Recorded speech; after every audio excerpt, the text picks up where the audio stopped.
inside our 2020 2375 Lance travel trailer. We just got it a few weeks ago, and then we sold our 2504S 2017 Rockwood Mini Light. So we switched over to a Lance, and we found some good owners for the Rockwood, and I think their family will enjoy it. And so we switched to this Lance so that we would have more room, like a family room, and then a separate bedroom. So the other day we tried the heater out, and I walked by here. Right here's the return air for the furnace, and air was actually blowing out of this return air, and it should be sucking in to the heater unit inside there. So I did some flow tests here on all these ports where the hot air comes out, and over there, and I have one in the bathroom, and I also have one in the bedroom. Here we are at the return area. I got to remove one Robert's head screw here, and then I have one over here, and this cover should come right off. Okay, here we are underneath the refrigerator in that return air opening, so you can see all the tubes going to their locations. And this one here goes right out under the refrigerator, and that's the one that had the highest flow up above here. And then these are going out to heat tank areas, the smaller ones.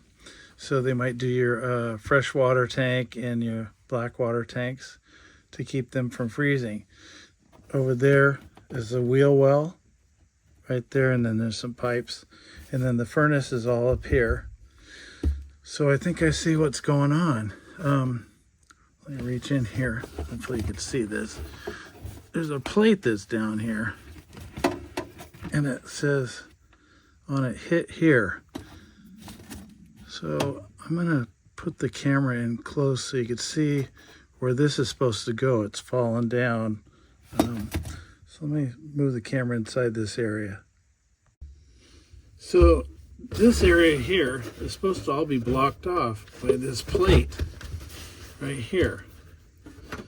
So this plate here, I'm pretty sure it's for if you have, if you don't have the tube set up running with your exhaust out the side of cabinets and stuff, you'll have this opening pointing down and going into the floor and off to your heater vents that come out of the floor. And then all the tubing vents that you see here would be all blocked off.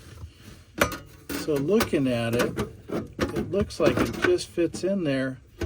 So I have a couple options here. I could just hold it up here and tape it all in place, and with the silver tape, and it would probably stay, but I don't know, I'm debating and just taping it in place, and it'll hold in place, or I can take and somehow attach it to this box here so it stays, and I make sure it doesn't fall down again. So I'm going to think about that for a moment, but I think that's why we got a problem here. So if I block this off, the air won't be blowing out the return vent. It'll be coming in here because it gets sucked in. The return air goes in around the heater, and then it blows out and goes through the tubes. So if I block this off, we should see increased flow through the wall vents, and then we should see suction coming in through this return air vent. So I'm going to go back out of here and figure out what I'm going to do. So now I've figured out what I'm going to do. Rather than just tape this all in place, I want to make sure it stays up there. So what I did is I cut some little pieces of sheet metal, rounded the edges off, and then drilled a hole through here. And what I'll do is I'll take these pop rivets, I'll pop rivet this in place, and the same on the other side.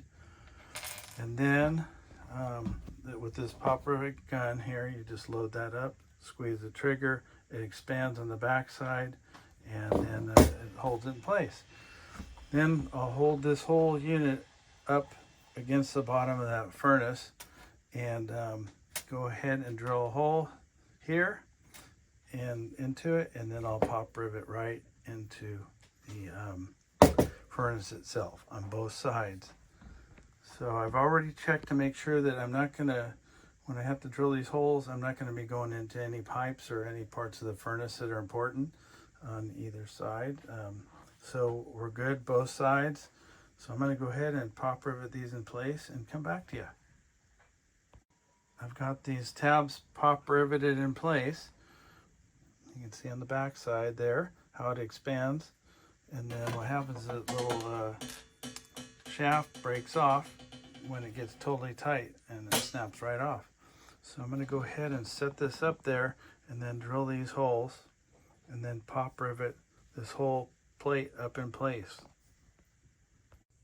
So I got the plate taped in place so it'll hold it in the right spot while I drill the holes. So I'm going to drill the holes and then put the pop rivets in.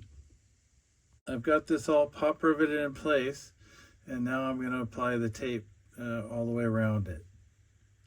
Some of you might be wondering, how did I get up to drill those holes into the furnace itself with the limited space? So I have this smaller drill, and then I have this attachment where I can just hold it in an angle and drill up into that. So here's a silver foil tape that I'm going to use on the edges. So I'm going to go ahead and put that on and then show you what it looks like when it's done. Here it is, all taped up. Turned out pretty nice. I'm real confident that it's going to stay up there and not go anywhere, and it's not going to leak. So I'm going to button everything up, put the grill back on here, and then do some flow tests and see if we made any improvements or not. So I did flow tests at each vent. I have 5 of these vents in the trailer. So I did them prior to doing these repairs and then after with this anemometer, which measures feet per minute flow through the vents. And so what I found was by putting that plate in there, back in, and taping it off, I increased airflows through all the vents, a total with all the vents, almost 50% more airflow than it was before. So that means almost 50% of the air was coming out of here when it was supposed to come out of each vent. During this too, I found that since this is a short run right here from this furnace to here, it's like a foot or something, most of the air is coming out of here. So what I might do is decrease the airflow coming out of here by putting some type of a baffle in there to send the air to the other vents. It'll decrease it coming out of there.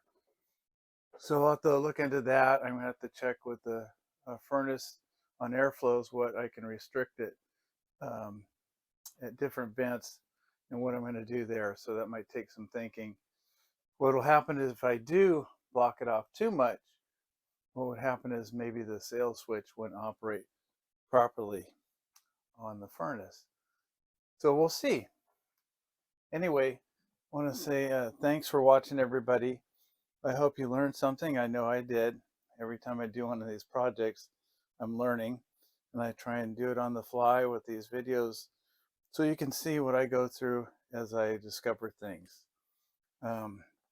I could easily just make the video and say, here's what I did, but I like to show everything I did so you'll be able to follow along with me, and maybe at the same time you'll be able to figure out what's happening as I do too. So if you like this video, hope you give me a thumbs up. If you haven't subscribed already, I hope you can subscribe and hit that bell icon to be notified of future videos. And leave comments, ask questions. Other people read the comments and questions, and it's helpful to everybody.